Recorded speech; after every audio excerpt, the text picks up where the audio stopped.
রমজান সামনে, এবারের রমজানে টার্গেট নাও 30 দিনের রোজার মাধ্যমে দিল থেকে আল্লাহর কাছে এইভাবে 30টা দিন হাতে গুনে তুমি আল্লাহর সাথে ওয়াদাবদ্ধ হও যে আল্লাহ 30 দিন আমি রোজা রাখবো। এবং যৌন চাহিদা, লজ্জাস্থানের চাহিদা,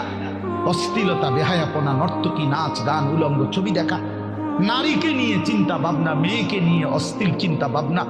অবৈধ কোনো প্রেম সম্পর্ক, হারাম কোনো রিলেশন, এই সব ত্যাগ করে বন্ধু 30টা দিন মনোযোগ দিয়া রোজা রাখো, তারাবি পড়ো, ইফতার করো, সাহারি করো,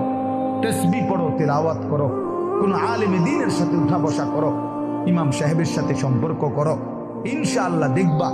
আল্লাহ চাহে তো 30 দিনের মাথায় আল্লাহ বলেন লাআল্লাকুম তাত্তাকুন, আমি আল্লাহ ওয়াদা দিলাম মোমেন তোকে মুত্তাকি বানিয়ে দেব।